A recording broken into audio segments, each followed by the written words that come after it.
Today I'm going to be showing you guys how to properly install your tailgate door pad on top. As you can see here, it comes the pad as well as your plastic clips that you're going to be using to secure it to the other side. We're going to go ahead and start off by opening up the tailgate.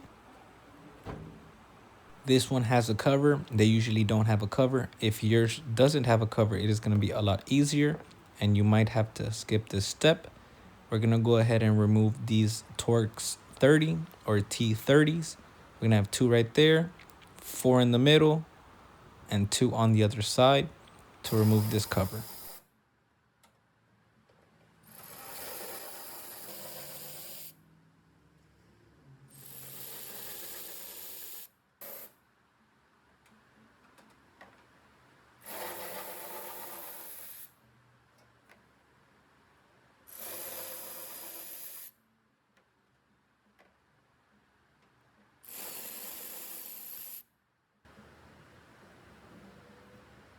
Now that I'm removing this plastic, I just wanted to reiterate, if you don't have this plastic style cover, you have to skip this part.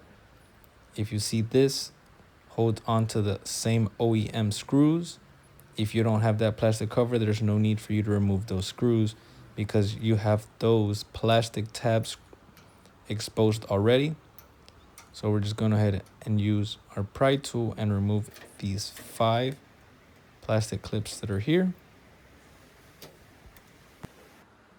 Now that all the plastic clips are off, we're going to go ahead and get our new tailgate pad.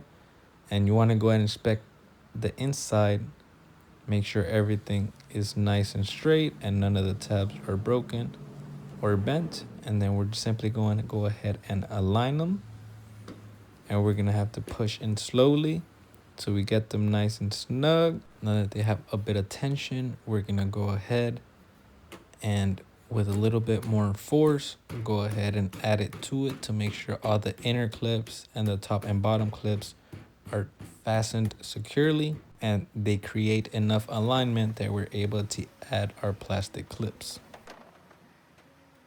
So like I said, usually when you buy your tailgate pad, it comes with the hardware. It comes with a flat top that goes in first and then a small style screw that goes in the middle that you're going to be using your little hammer to push all the way in to create that full tension and that sprout type style inside the clip.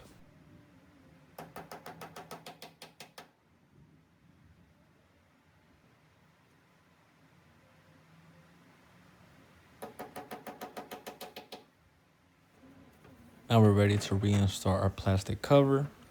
So this, you simply have to align it with the metallic part that goes in the bottom.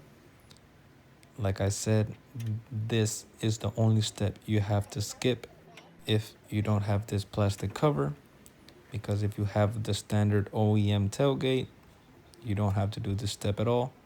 But now I'm going to go ahead and put all of this back together. You have to perfectly align this plastic cover and go ahead and feed your screws through. You're going to go ahead and make sure they also go through that metallic cover as well. So the screw could go ahead into the bottom and could get its threads through.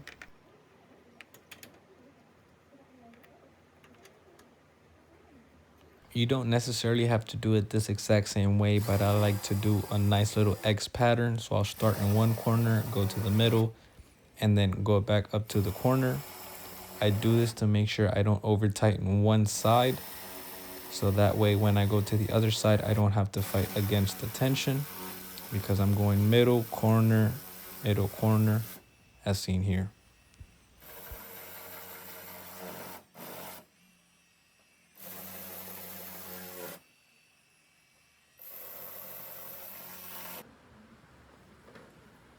So now I'm going to go ahead and close the tailgate. I'm going to go inspect the edges, make sure all the edges are nice and aligned. There's nothing that needs to be pushed in. Everything's secure. And just like that, we're good to go.